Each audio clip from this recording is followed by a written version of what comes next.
Bonjour à tous. Merci pour votre présence à cette webconférence aujourd'hui dédiée au calendrier RH 2025. Avant tout, je profite de l'occasion pour vous adresser les meilleurs vœux de la part de toute l'équipe de Jury Travail pour cette année 2025. Nous sommes ravis avec Gwenaëlle de vous retrouver aussi nombreux. C'est la première fois qu'on a autant d'inscrits à une webconférence et j'espère que cette session répondra à vos attentes. Notre objectif est de vous offrir une vue d'ensemble sur le calendrier dense qui attend les responsables RH en 2025. Et pour me présenter rapidement, je suis Élodie Delisle, je suis directrice marketing et édito chez Jury Travail. Et aujourd'hui, j'ai le plaisir d'être accompagnée par Gwenaëlle. Bonjour Gwenaëlle. Bonjour Elodie, bonjour tout le monde.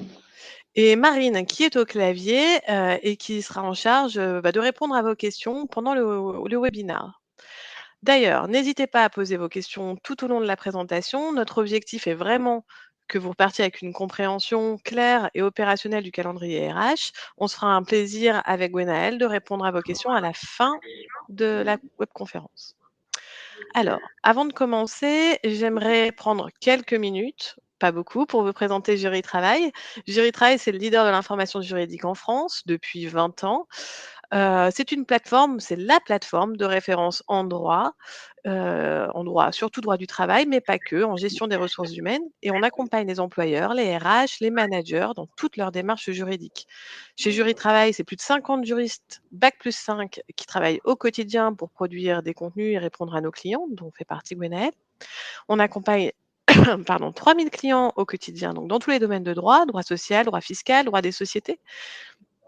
Et nous proposons donc des abonnements des abonnements pour répondre efficacement à vos demandes. Donc, n'hésitez pas à nous contacter pour en savoir plus. Il y a le petit CTA en bas de la page qui vous permet de nous contacter et Marine vous adresse aussi les URL directement dans le chat. Alors,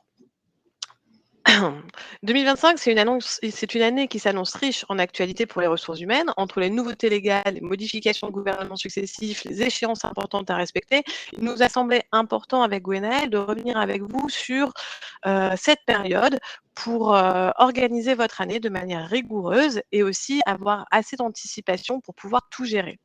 Durant cette session, nous allons passer en revue les dates clés du calendrier RH 2025 afin que vous ne manquiez à aucune échéance importante. Ensuite, on va explorer les nouveautés légales et réglementaires qui entreront en vigueur ou qui sont déjà entrées en vigueur depuis le début de l'année et voir comment vous y préparez concrètement. Et enfin, Gwenaëlle nous partagera des bonnes pratiques pour optimiser votre gestion RH et ne rien oublier.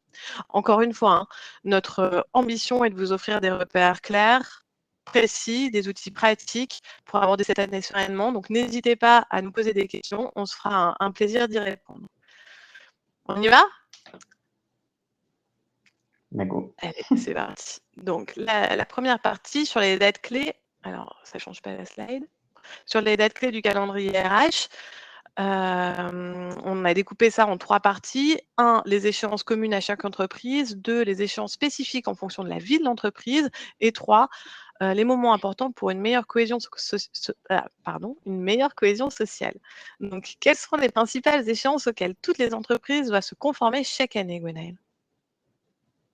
Alors, donc déjà, avant de rentrer dans toutes les échéances qu'il va y avoir, ce qui va être important, c'est que je vais parler effectivement de beaucoup de notions, de déclarations, etc.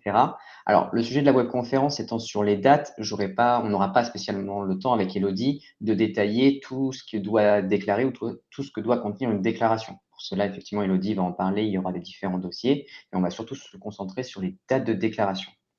En plus de cela, sur les échéances auxquelles toutes les entreprises doivent se conformer, on a décidé de le diviser en 3, qui va être des notions qui vont être communes vraiment à toutes les entreprises, des notions qui vont être comprises pour les entreprises entre 11 et 50 salariés, et enfin des échéances qui vont être propres à des entreprises de plus de 250 voire 300 salariés.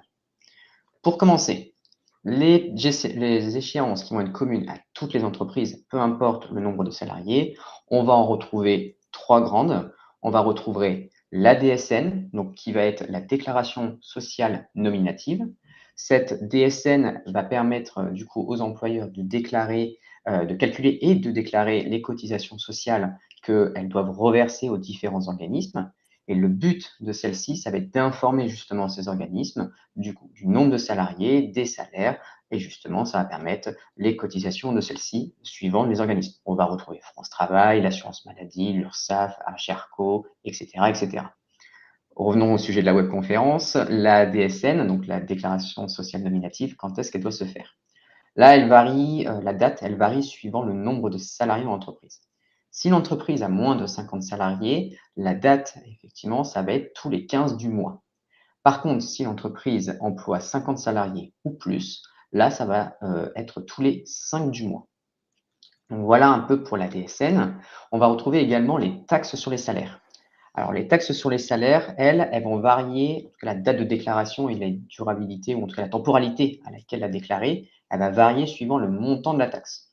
Grossièrement, si la taxe est inférieure à 4 000 euros, la déclaration se fait de manière annuelle avant le 15 janvier. Donc là, pour le coup, on est le 16. Normalement, la déclaration a dû être faite. Pour les taxes entre 4 000 et 10 000 euros, là, les entreprises devront faire la déclaration tous les mois dans les 15 jours du trimestre suivant le trimestre écoulé. Et enfin, pour les taxes supérieures à 10 000 euros, là, c'est une déclaration qui se fait tous les 15 jours suivant le mois écoulé. Enfin, on va retrouver également des taxes, enfin des cotisations à payer, notamment la contribution unique à la formation professionnelle et à l'alternance. Là, celle-ci, elle se déclare mensuellement dans la DSN. Donc, ce qu'on a vu juste avant. Soit effectivement l'entreprise a moins de 50 salariés et dans ce cas-là, elle doit déclarer ses contributions tous les 15 du mois. Si elle a plus de 50 salariés, là, ça sera tous les 5 du mois. Là, ce sont pour effectivement les échéances, ou en tout cas les dates importantes pour les entreprises de moins de 11 salariés, ou en tout cas communes à toutes les entreprises. Là, on va rentrer dans le cas des entreprises entre 11 et 50 salariés. Là, pour faire rapidement, on va retrouver la déclaration obligatoire d'emploi des travailleurs handicapés, puisque pour les entreprises de plus de 20 salariés, il y a une obligation d'avoir des salariés handicapés, notamment 6% de son effectif. Et cette déclaration, donc la DOETH, doit être effectuée dans la DSN du mois d'avril pour l'année pour l'année précédente. Je vous donne un exemple. Pour l'année 2024, la DOETH, donc la déclaration obligatoire d'emploi des travailleurs handicapés, elle doit être instaurée, en tout cas dans la DSN du mois d'avril 2025, donc c'est-à-dire suivant le nombre de salariés, soit le 5, soit le 15 mai, puisque du coup on fait M-1. Mmh. Oui, d'ailleurs, sur, les obligations des employeurs, hein, par rapport aux travailleurs handicapés, on a un dossier. Je vous disais que nos juristes rédigent des dossiers pour aider nos clients. On a un dossier que Marine va vous partager le lien, qui vous explique vraiment tout, non seulement les échéances, mais aussi tout ce qu'il faut renseigner. Merci, merci, mais je crois que c'est pas le seul, hein, la seule échéance pour ces entreprises. Et non, il y en a effectivement d'autres. On va retrouver aussi la participation de l'employeur à l'effort de construction, donc la PEEC. Alors là, elle concerne que les entreprises de plus de 50 salariés et elle se fait une fois par an pour la DSN du mois de décembre, donc c'est-à-dire pour le 5 ou 15 janvier du mois suivant, puisque on fonctionne toujours en M-1 pour la DSN. Ensuite, on va retrouver également la publication de l'index de l'égalité professionnelle. Là, cette fois-ci, c'est au plus tard le 1er mars de l'année en cours. Donc, du coup, pour l'année 2025, il va falloir publier l'index de l'égalité professionnelle avant le 1er mars 2025. Ensuite, là, pas forcément de date prévue spécifiquement par la loi, mais c'est quand même important de le rappeler, ce sont les NAO, les négociations annuelles obligatoires. En effet, elle est quand même obligatoire pour les salariés, enfin pour les entreprises qui ont au moins un délégué syndical dans celle-ci, et elle doit se faire au moins une fois par an. Donc après, libre à vous, entre guillemets, de fixer la date tant qu'elle est présente. On retrouve également la fameuse BDESE, la base de données économiques, sociales et environnementales. Celle-ci doit se tenir à jour relativement souvent pour que justement le CSE ait une visibilité sur l'état entre guillemets de l'entreprise avec ses salariés, les finances, etc. Mmh. Ouais, alors je fais un peu la commerciale, mais effectivement pour tous ces sujets, que ce soit la BDSE, les NAO ou tout ce qui concerne l'égalité de rémunération entre les femmes et les hommes, pour tous ces dossiers-là, on a un dossier qui est dédié et qui vous rappellera effectivement l'ensemble des échéances et puis tout ce qu'il faut penser. Je te laisse la parole pour les entreprises de plus de 250 salariés. Alors là, on va faire très rapidement parce qu'effectivement, là, c'est pas la principale audience, mais entre guillemets, pour les entreprises de plus de 250 salariés, on va retrouver également la contribution sociale de solidarité des sociétés, une obligation cette fois-ci de mise à jour de BDESE de tous les 2 mois et enfin, on va retrouver également une cotisation supplémentaire d'apprentissage, qui elle aussi est à déclarer dans la DSN. Voilà très rapidement pour les entreprises de plus de 250 salariés. Merci beaucoup, Gwenaëlle. Donc maintenant, on va voir les échéances spécifiques en fonction de la vie de votre entreprise. Alors, pardon, pour, du coup, les échéances propres à chaque entreprise, là, avec Elodie, c'est pas on a décidé d'instaurer ou en tout cas de parler de ça puisque ce sont pas des dates qui sont prévues spécifiquement par la loi, mais quand même qu'il faut rappeler, par rapport, entre guillemets, à la vie, courante de votre entreprise. Je vous donne un exemple également très concret. Quand on va effectivement ou en tout cas quand vous allez, passer par un recrutement de salariés, il y a quand même des petites choses qui sont importantes d'instaurer dans le calendrier, notamment la phase de recrutement, puisque du coup, si vous cherchez un salarié pour un poste bien spécifique, vous allez entre guillemets, postuler ou en tout cas poster une annonce. Vous allez recevoir plusieurs salariés ou en tout cas futurs candidats pour ce poste. Donc, il faudra instaurer un petit calendrier pour du coup éparpiller ou en tout cas instaurer ces fameux recrutements. Une fois que vous aurez recruté ces salariés, il y aura la rédaction des contrats de travail ainsi que leur signature, notamment pour les CDD, puisqu'il y a quand même une obligation d'avoir un contrat écrit, donc dans les 48 heures à compter de l'embauche. Très important de le faire rapidement. Il va y avoir également la visite médicale qui doit se faire dans les 3 mois à compter de l'entrée du salarié dans l'entreprise. Il va y avoir les périodes d'essai, puisque du coup, dans le cas d'un non-respect de période donc, de préavis, entre guillemets, ou en tout cas de délai de prévenance, il y a des indemnités qui doivent être payées aux salariés. Une fois que le salarié est dans l'entreprise, il y a quand même des dates aussi également à retenir. Ça va être une rédaction d'avenant, s'il y a besoin de le muter, une augmentation salariale, un passage en temps partiel, tout ce qui pourrait évoluer donc justement pour ce salarié. Il y a également des formations qui pourront être instaurées donc par l'entreprise. Pareil, intéressant d'organiser dans un calendrier RH ces dates de formation pour pouvoir optimiser et la production de l'entreprise, mais également l'évolution de vos salariés par le biais de ces formations. La rupture donc dans le contrat de travail, bah, c'est je vous ai un petit peu expliqué. Lorsqu'il y a une période d'essai, bien respecter les délais de prévenance, sinon on risque d'indemnité. Pareil, dans le cas d'une procédure de licenciement, les délais sont très stricts et très pointilleux. Il y a les questions donc délais entre la convocation, l'entretien préalable, puis la notification. Le non-respect de ces délais, bah, entraîne une nullité de la procédure et donc du coup le paiement des indemnités par l'employeur envers le salarié. Autre élément très important, le dialogue avec le CSE. Donc, j'en ai parlé un petit peu. Va y avoir donc tout ce qui va être les entretiens avec les membres du CSE et puis même les délégués syndicaux, les élections, le cas échéant. Donc, ça aussi, ce sont des éléments à ne pas oublier. Être en conformité avec la loi, ça va être quoi? Ça va être la loi, ça va être spécifique à plus des sociétés qui ont besoin d'habilitation ou d'autorisation pour leurs salariés. Pareil, le renouvellement de ces autorisations, de ces habilitations sont extrêmement importantes pour que du coup l'entreprise puisse continuer à produire correctement. Et enfin, gérer les départs à la retraite. Effectivement, ça peut être intéressant d'enregistrer des futurs départs à la retraite pour les salariés. Déjà pour une cohésion sociale, organiser peut-être un petit quelque chose pour celui-ci et même pour remplacer le salarié un peu plus tard, notamment organiser du coup des phases de recrutement. Ça marche. Merci beaucoup pour, tous ces échanges. Alors elles sont vraiment spécifiques à la vie de l'entreprise. C'est pour ça qu'on ne peut pas vous donner de date précise, hein, vous comprenez bien que Bien c'est sûr. très compliqué en fonction de ce que vous vivez dans votre entreprise. Pour la dernière partie justement, tout ce que doit vivre une entreprise, on a réfléchi un peu avec Gwenaëlle à tout ce qui était important comme, moment à mettre en place au sein de votre entreprise pour la cohésion sociale.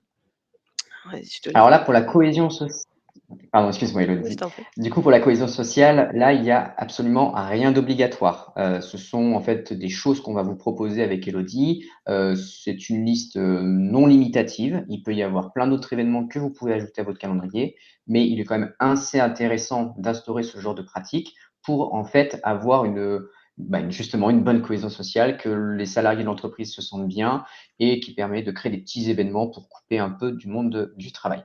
À quoi on pense lorsqu'on parle de moments importants de la cohésion sociale? Bah, ça va être les fêtes de fin d'année, donc potentiellement des vœux de l'employeur ou des RH justement pour féliciter globalement les salariés lors de la fin de l'année puis de la nouvelle année qui va arriver.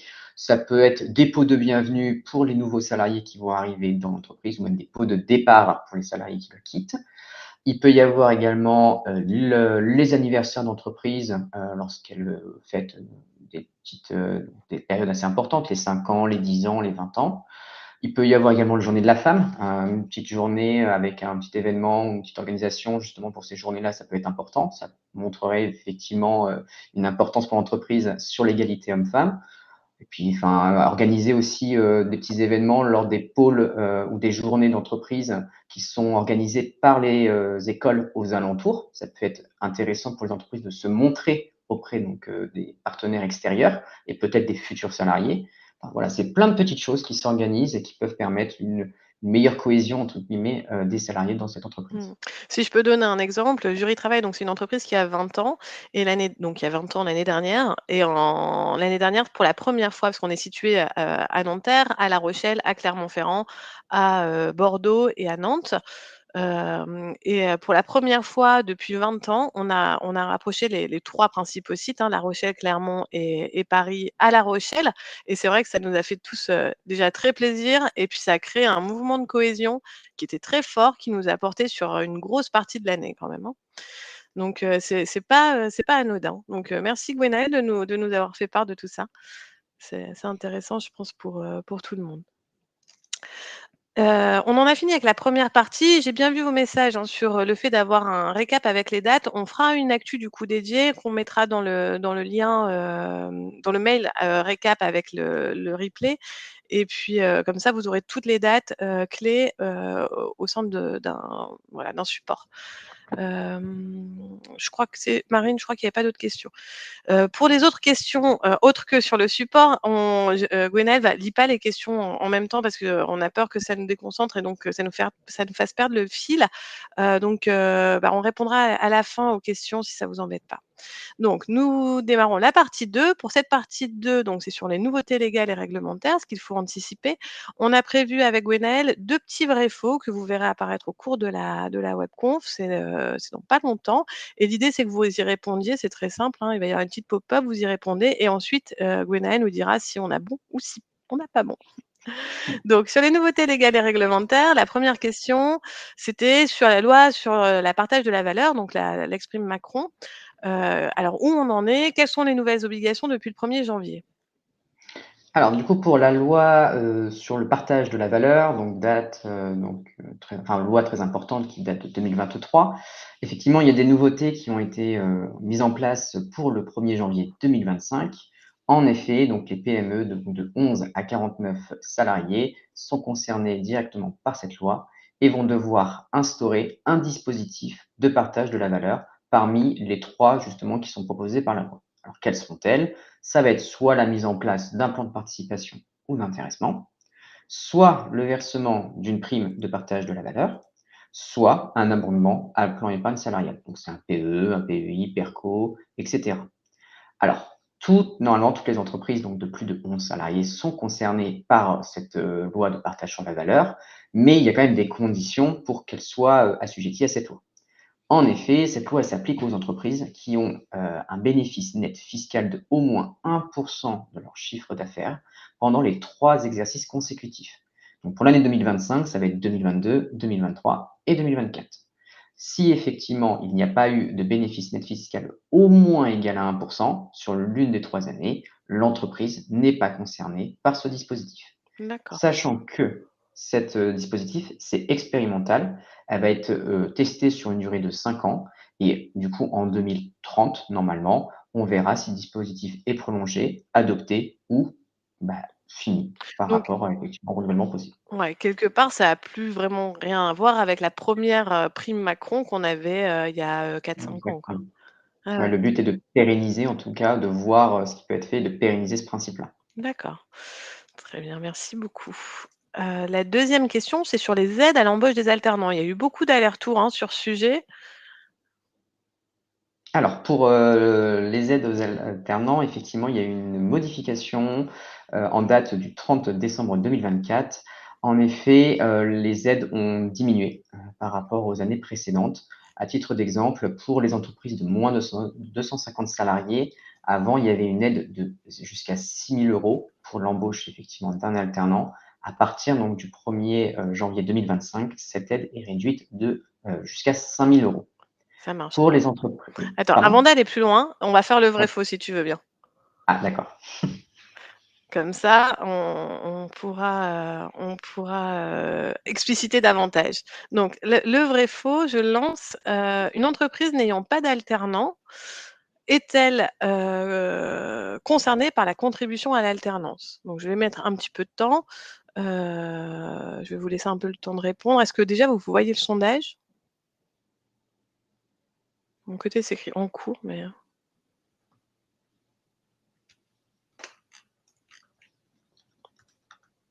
super.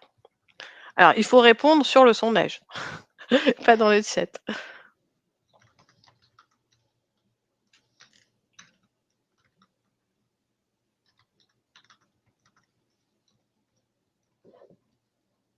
Je vois pas les résultats encore.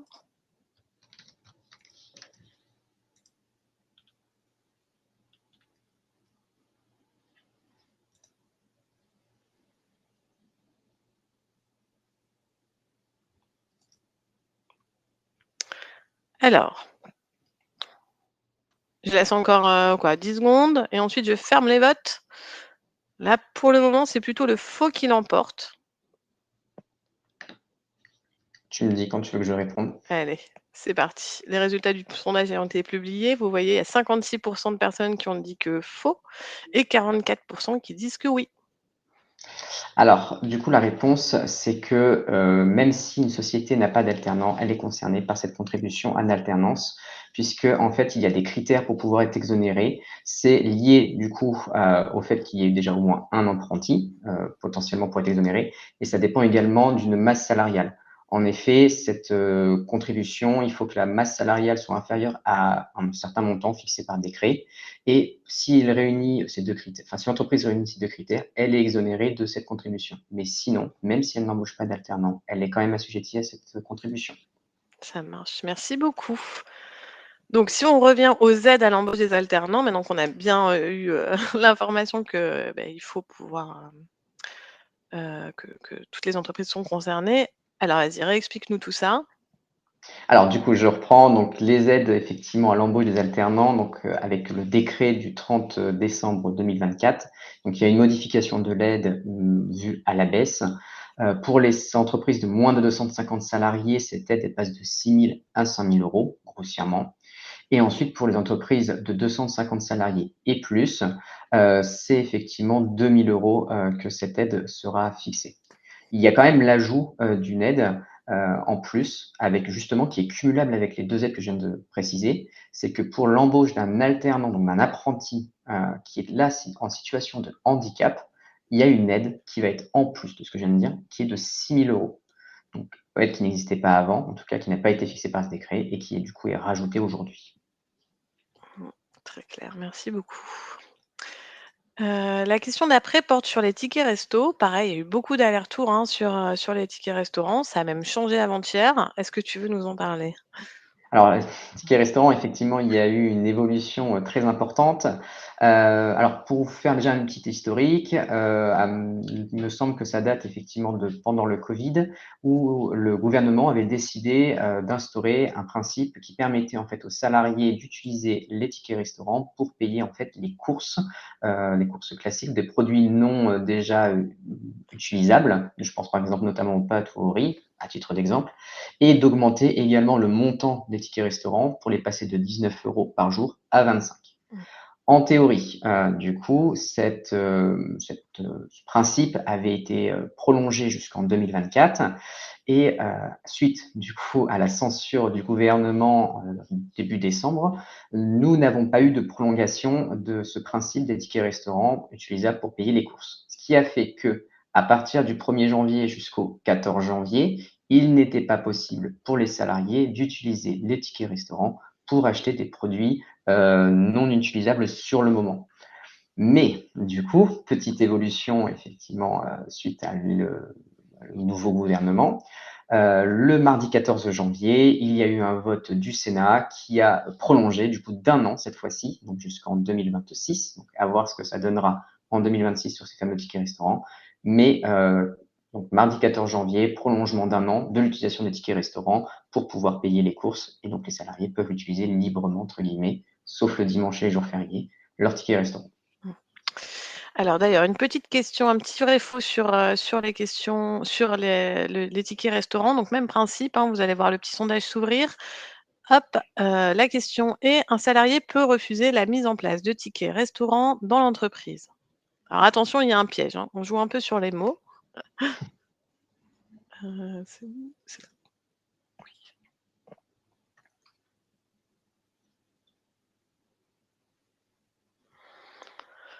Je laisse encore un peu de temps pour que tout le monde puisse répondre. Et puis comme ça, Gwenaëlle, tu as le temps de reprendre un peu ton souffle. Alors là, il y a clairement un vainqueur là, hein. On est sur du 70-30. Allez, je vous laisse encore, Dans quel sens? 70 faux et 30 vrais. Mmh. Il y a encore des votants, ça augmente, ça augmente. Je laisse un peu de temps.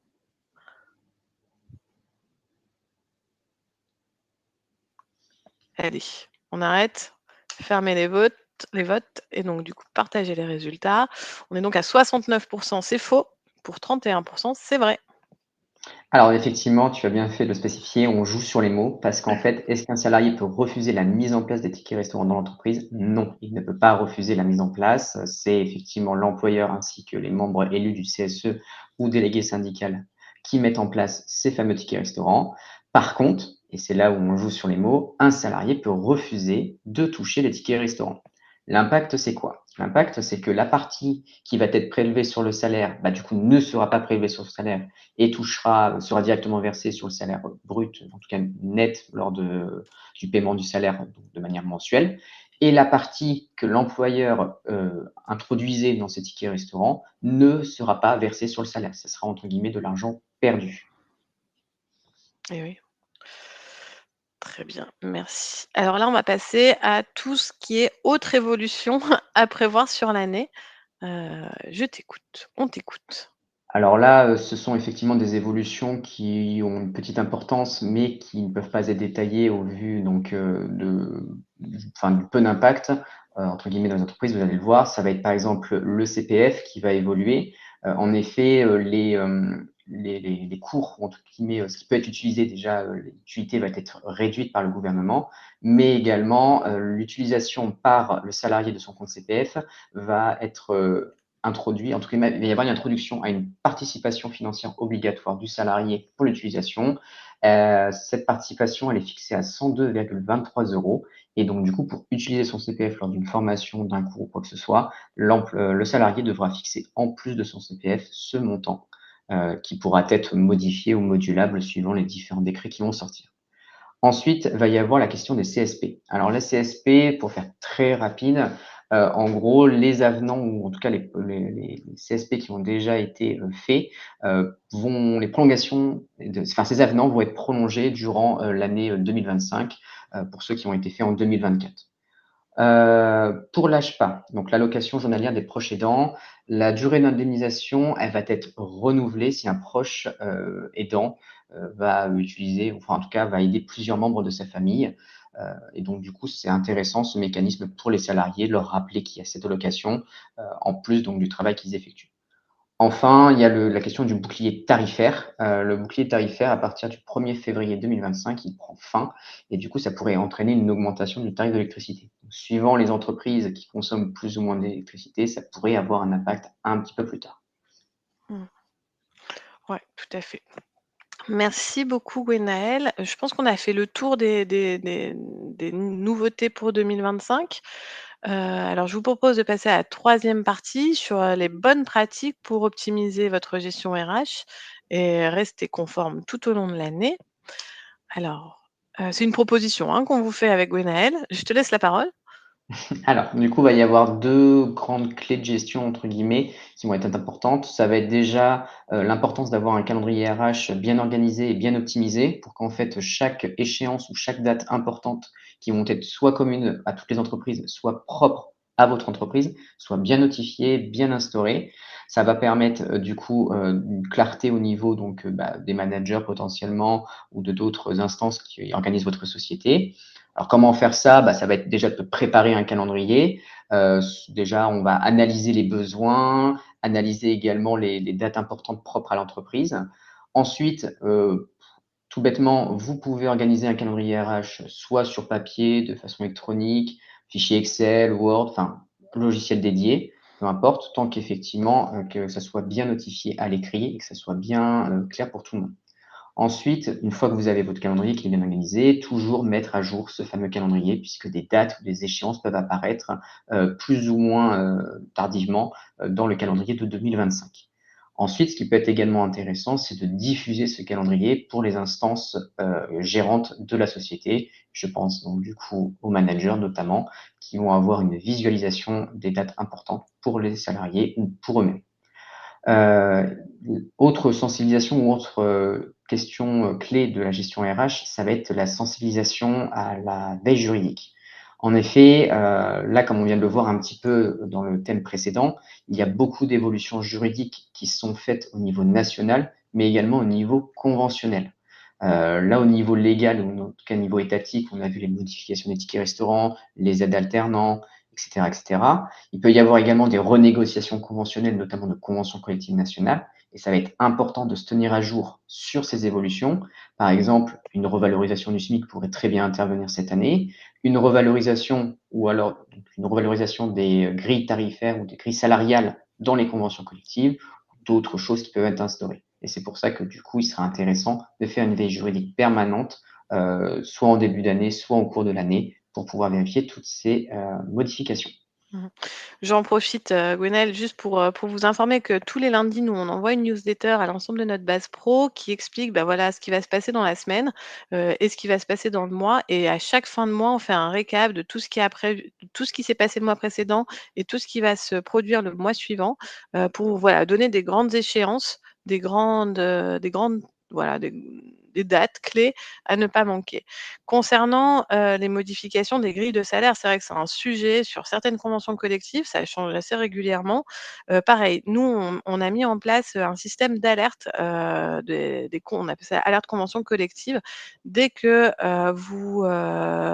il y a une grille de salaire qui change ou quelque chose change dans votre convention collective, vous êtes alerté par mail, avec l'information de ce qui a été modifié dans votre convention collective et ça vous permet d'être effectivement beaucoup plus efficace, et réactif finalement.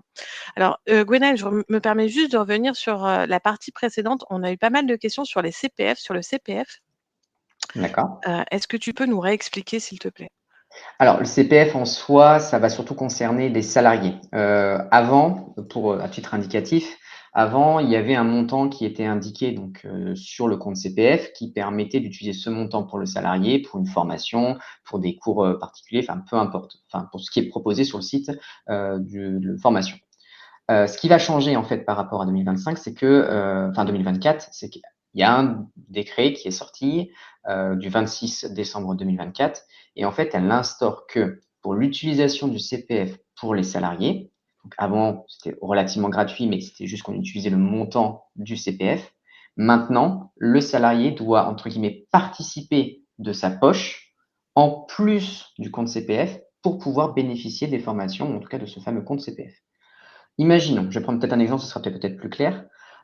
Imaginons un salarié souhaite suivre une formation qui coûte, 2 000 €, qui coûte 2 000 €. Alors avant, le salarié avait juste besoin de prendre ces 2 000 € de son compte CPF pour pouvoir les utiliser et ensuite suivre sa formation. Maintenant, c'est le cas, il peut toujours utiliser l'argent de son CPF, mais il devra verser de sa propre poche un montant qui est actuellement de 102,23 €, qui sera déduit des 2 000 € et qu'il devra verser donc de sa poche et le reste, le «delta» entre guillemets, sera pris directement sur le compte CPF. Donc là, entre guillemets, l'intérêt ou pas d'instaurer ce genre de pratique, ça va être de sensibiliser les personnes à peut-être moins utiliser ou utiliser de manière plus réfléchie leur compte CPF, Mmh. puisque du coup, ils devront participer de leur propre poche avec de l'argent qu'ils auront sur leur compte bancaire en plus du CPF. D'accord. Pas si c'est plus clair. Bah, j'espère, mais en tout cas, j'ai bien compris. Bah, dites-moi dans le chat si c'est plus clair pour vous. Et il y avait une autre question, sur les tickets restaurants. On peut dire qu'il y a un financement du salarié à sa formation. Bon, ouais, c'est ça. Bon, on me dit que c'est plus clair. Merci Donc, tant Gwenaëlle. mieux. Et sur les tickets restaurants, je pense qu'on est allé assez vite aussi, si tu peux réexpliquer aussi, s'il te plaît. Alors, ticket restaurant, je ne sais pas si vous voulez que je refasse l'historique, mais en gros, avant 2024, enfin avant le 1er janvier 2025-2024, les salariés pouvaient utiliser les tickets restaurants, donc soit pour aller effectivement au restaurant, soit du coup utiliser ces fameux tickets restaurants pour faire directement leurs courses. Là, avec les lois qui ont été instaurées ou les décrets qui ont été instaurés pendant le Covid, ils pouvaient acheter tout ce qui était produits alimentaires et sans distinction. On pouvait très bien acheter donc du coup un paquet de pâtes comme un sandwich. Ce qui n'était pas le cas avant puisque c'était que du produit consommable sur le moment, donc que des sandwichs par exemple.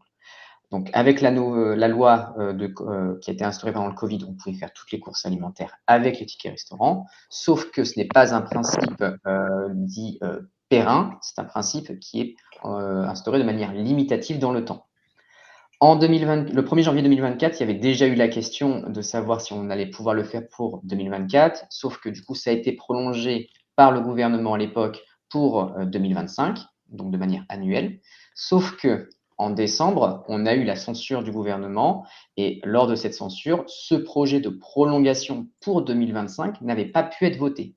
Ce qui a fait que du 1er janvier jusqu'au 14 janvier, on était revenu sur le régime d'avant, c'est-à-dire que on pouvait utiliser le ticket restaurant que pour aller au restaurant ou acheter des produits immédiatement consommables. Sauf que le gouvernement donc a été, il y a eu un nouveau gouvernement qui s'est installé. Le Sénat a décidé de prolonger du coup ce principe d'utilisation des tickets restaurants pour les produits alimentaires lors des courses. Et donc, ce qui fait qu'aujourd'hui, en tout cas 16 janvier, depuis le 14 entre guillemets, depuis le 14 janvier, on peut de nouveau utiliser les tickets restaurants pour faire les courses alimentaires, peu importe justement l'aliment qui est acheté. Mmh. Et tu nous confirmes bien que le plafond est bien de 25 € aujourd'hui? Le plafond est toujours de 25 € aujourd'hui. Très bien. Alors, du coup, on en a fini avec la partie. Je vous ai mis ici des liens pour aller plus loin grâce à notre dossier. Normalement, Marine vous les a transférés au fur et à mesure dans le chat. Vous pouvez aussi faire des recherches directement sur jurytravail.com pour retrouver l'ensemble des éléments détaillés, beaucoup plus que ce qu'on a fait aujourd'hui, puisque vraiment aujourd'hui, c'était pour vous donner les dates clés. Maintenant, on va pouvoir passer aux questions. Alors, je vais revenir au tout début. Gwenaëlle, si tu veux bien, la première question de Martine demandait: il y a une dispense de la visite médicale si le salarié fournit une attestation de sa précédente entreprise avec le même poste? Alors, ça va dépendre. Tout dépend de l'ancien poste qui était occupé. Si c'était un ancien poste qui était en corrélation avec le poste qui est actuellement occupé, donc dans la nouvelle entreprise, effectivement, il y a une dispense de visite médicale si, bien sûr, la visite est toujours d'actualité. Puisque, comme vous le savez, une visite médicale, elle est limitée dans le temps. Donc, si le poste était en corrélation avec le nouveau poste actuel, plus n'est pas, entre guillemets, périmé, effectivement, l'entreprise est dispensée de visite médicale. D'accord, très clair, merci beaucoup. J'espère que Martine, vous avez pu avoir la réponse. J'ai une question aussi sur l'index égalité pro professionnel. Est-ce qu'il y a un minimum de salariés à avoir? C'est une question d'Élodie. Alors, pour l'index d'égalité professionnelle, elle est obligatoire pour toutes les entreprises employant au moins 50 salariés au cours de l'année écoulée. Ça veut dire que les entreprises de moins de 50 salariés, donc une entreprise de 11, 12, 13, 14, peu importe, n'est pas concernée par l'index de l'égalité professionnelle. En tout cas, elle n'est pas dans l'obligation de le faire. Mais rien ne l'empêche, de manière volontaire, de le pratiquer, hein. Ouais, ok. J'ai une autre question de Leslie sur la prime d'intéressement. Est-ce qu'elle doit être versée sur 2025 pour cette nouvelle obligation, ces petites entreprises? Oui, elle doit être versée pour 2025. C'est ce que prévoit justement cette nouvelle loi, enfin la loi de partage, puisque du coup, si, comme je l'ai expliqué dans les conditions prévues précédemment, si la société elle a fait un bénéfice sur les 3 dernières années, effectivement, elle est concernée et doit le faire pour 2025, et ce pendant 5 ans. Il y a une Parce que question c'est sur les seuils aussi. Est-ce que c'est 50 salariés sur une année ou c'est dès qu'on dépasse 50 salariés pour l'index ou pour la prime? pour la prime? Pour la prime, alors là, quand j'en ai parlé, j'ai dit que pour le coup, la prime qui va être instaurée par la loi de partage sur la valeur, c'est pas 50 salariés, hein, c'est à partir de 11 salariés. Donc dès qu'elle dépasse 11 salariés. OK. Et alors il y a plein de questions qui arrivent là. Donc toujours sur la prime de partage de la valeur, est-ce que les associations sont-elles concernées? C'est une question d'Angélique. Alors, ça va dépendre de la convention collective ou en tout cas de comment est instaurée l'association. Là, comme ça, je ne pourrais pas répondre. Ce que je peux inviter effectivement, madame, ce serait de faire, du coup, une question gratuite Mmh. pour vérifier si déjà son association est concernée par celle-ci et si oui, quel serait le montant qu'elle devrait reverser. Là, de but en blanc, je ne pourrais pas répondre. D'accord. Ouais, il faut plus de détails, c'est normal. Voilà, exactement. Effectivement, donc tu parles des questions gratuites. En fait, on a une proposition à vous faire, c'est si vous avez des questions auxquelles on n'a pas pu répondre pendant la webconférence, vous pouvez tester, notre abonnement en envoyant votre première question gratuitement. Donc là, vous voyez, c'est Kevin, qui animera la prochaine webconférence en photo, mais qui pourra vous répondre, directement, et vous rappeler, vous apporter une réponse. Donc, je reviens aux questions maintenant. Angélique, toujours pour la prime alternance. Si nous avons embauché en 2024, donc avec 6 000 €, est-ce que si le contrat dure jusqu'en 2026, la prime passe à 5 000 ou comme le contrat a été fait avant, on reste sur les 6 000 €? Alors, tout dépend du contrat en lui-même. Si effectivement c'est un contrat donc, de ce que je comprends de 3 ans, là pour le coup, la prime, ça sera la première prime, celle de 2024. Pourquoi? Parce qu'en fait, l'aide justement à l'embauche des salariés en alternant, elle concerne du coup, l'embauche des alternants et elle n'est versée que, comment dire? Elle est versée lors de la première année d'exécution du contrat. Donc ça veut dire que si le salarié a été embauché en 2024, la première exécution, du contrat se fera du coup durant l'année 2024 et ça sera «l'ancienne prime» entre guillemets qui sera versée. Oui, OK. Voilà, donc du coup, si je récapitule, si le salarié a été embauché avant 2025, on applique, du coup l'ancien régime. Si l'alternant a été embauché en 2025 et plus, on applique le nouveau projet. OK, très clair. Merci beaucoup. Hem Alors, je suis perdue au niveau des questions. Il y a Stéphanie qui demande: «Un dirigeant qui doit faire une formation que lui a demandé de faire l'inspection de l'hygiène, hem, est-ce que le dirigeant doit utiliser peut utiliser son compte CPF?» Alors, il peut utiliser effectivement son compte CPF. C'est pas une obligation, mais s'il décide de vouloir l'utiliser pour se suivre cette formation, il a le libre choix de le faire. Par contre, il n'est pas obligé de le faire. D'accord. Oui, oui, c'est comme tout le monde finalement. Exactement. Mmh, OK. Hem, alors, pour la PPV, si au 31/12/2024, l'entreprise passe à 50 salariés, au 1er janvier 2025, son obligation n'est plus la PPV, mais la mise en place d'un accord de participation? Alors oui, puisque du coup, avant la PPV qu'on appelait la prime Macron, elle avait été instaurée sous les conditions donc, jusqu'au, 31 décembre 2024. Là, avec la nouvelle loi donc la loi de partage sur la valeur, elle a instauré qu'à partir de 2025, justement, elle laissait le choix, de ces entreprises donc à partir de 11 salariés, elle laissait le choix. Elle peut effectivement continuer à verser la PPV, mais elle peut également mettre en place un plan de participation d'intéressement ou alors un plan, d'épargne salariale, un PEE, un PEI, un PERCO et cetera. Je ne sais pas si c'était le sens de la question, mais en fait, la PPV n'est pas obligatoire, c'est juste c'est une des 3 possibilités qu'on avait évoquées tout à l'heure, mais elle n'est pas obligée d'instaurer un PPV. Elle peut Mmh. instaurer une participation ou un plan épargne salariale. Oui, oui. Bah, en tout cas, cette question a été posée plusieurs fois, donc je pense qu'effectivement, ça a été c'est plus clair comme ça? Vous me dites sur le chat. Et puis alors, il y a Isabelle qui demande, qui fixe le montant de la PPV? C'est effectivement l'employeur Exactement, et qui puisque c'est lui. décide, comment décide-t-il?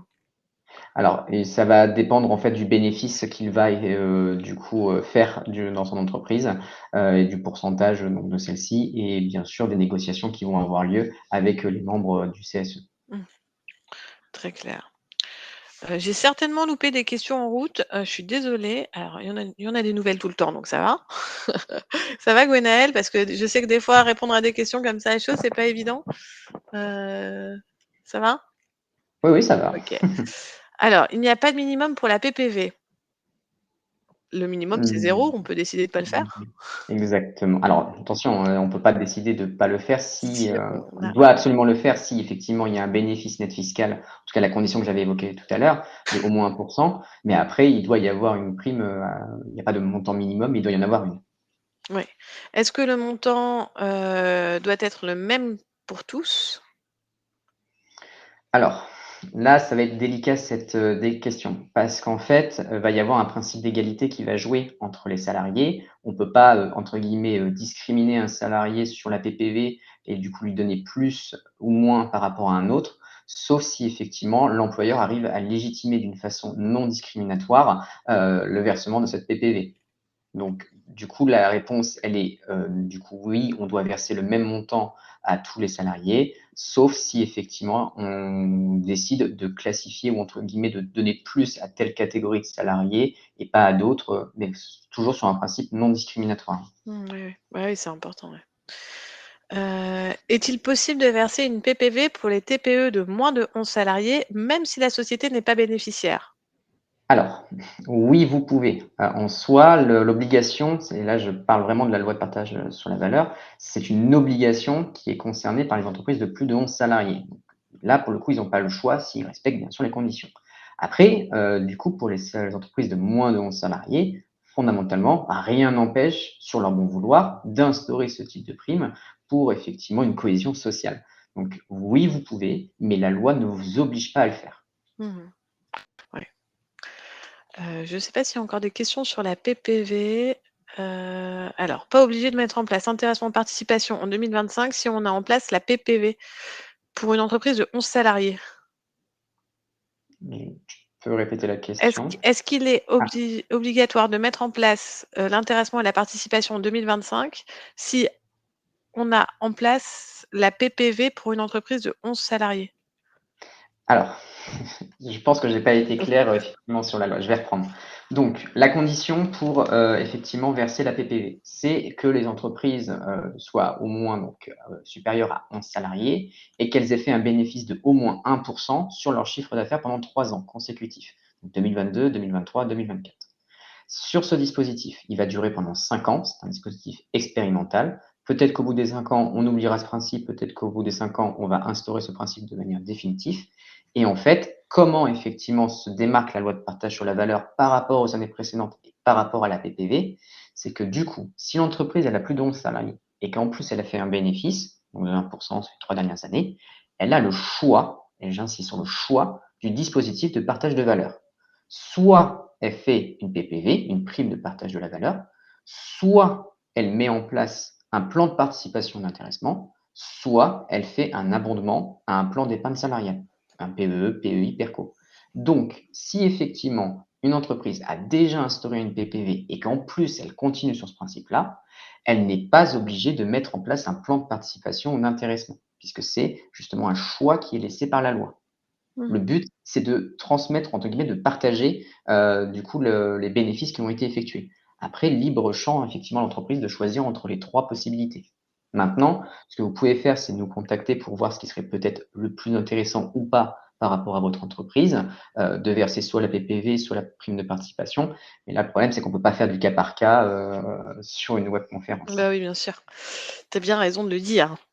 Heu, je pense que là, on est arrivé au bout. Je vois plus d'autres questions. Moi, je voulais parler encore d'une chose, c'est nos prochaines webconférences. Merci Gwenaëlle, c'était, très intéressant. On a 2 webconférences prévues. Ah, il y a encore une question sur les tickets resto que je n'ai pas vue manifestement. Désolée Angélique, c'est quelle est la question? Concernant la DOETH, peut-on demander à nos salariés sans obligatoire de réponse s'ils ont une RQTH? Ah bah, Hem, alors là, est-ce que tu peux répéter la question? La DOTH. ouais. Peut-on demander à nos salariés, sans qu'ils soient obligés de répondre, s'ils ont une RQTH? Pas sûr de comprendre la question. Est-ce que c'est bien le fait, dans le cadre de la DOTH, est-ce qu'on peut demander à un salarié s'il est RQTH ou non? C'est ça à peu près la question? Je sais et ton Angélique, je crois que c'était vous? Ah non, c'est Angeline. Je sais pas. Angeline, si vous pouvez, voilà, je sais pas. Parce que du coup, en théorie, si un salarié est RQTH, normalement vous On est avez déjà au courant? l'information Ouais. c'est ça, c'est que normalement vous avez déjà l'information par la médecine du travail, surtout s'il y a des éléments à mettre en place au poste, pour le salarié. Ouais. Du coup, je pense que c'est peut-être ça la question. Donc si effectivement, dans le cas de la VTTH, on demande si le salarié est RQTH, normalement vous êtes déjà censé être au courant, je pense. Normalement. La visite médicale ne nous le dit pas. On n'a pas forcément l'info sur le statut des RQTH. Bon, on fera une webconf dédiée aux RQTH pour que ce soit plus simple, pour que tout le monde puisse y voir plus clair. Alors, du coup, moi, j'en étais à la prochaine webconférence sur les licenciements économiques qui aura lieu le 4 février et sur l'égalité professionnelle, c'est 2 jours avant la journée de la femme, le 6 mars et ce sera aussi avec toi, Gwenaëlle. Exactement. Donc je vous remercie à tous. Pouvons-nous sonder nos salariés? Il y a trop de questions, je suis désolée, on va pas pouvoir répondre à tout. Ce que je vous invite à faire, c'est utiliser le lien que vous propose Marine pour poser votre question directement à nos juristes. Ils vous rappelleront. Les questions qui sont posées par le chat, sur le chat et pour lesquelles on n'a pas eu de réponse, si vous nous avez donné l'autorisation de vous rappeler, pareil, on pourra vous rappeler. Mais malheureusement, là, ça va trop vite, il y a trop de questions. Je vous remercie à tous d'être venus aussi nombreux. Merci beaucoup Gwenaëlle, c'était très clair. En plus, tu as pu répondre à beaucoup de questions. Ça, c'est toujours une bonne chose parce que ça montre ta réactivité et ta connaissance. Donc, merci beaucoup. Je sais que c'est pas évident. Et merci donc à tous. Je vous souhaite une très belle journée. Et puis, je vous dis donc au 4 février, n'hésitez pas à vous inscrire. Et puis, à bientôt sur jurytravail.com.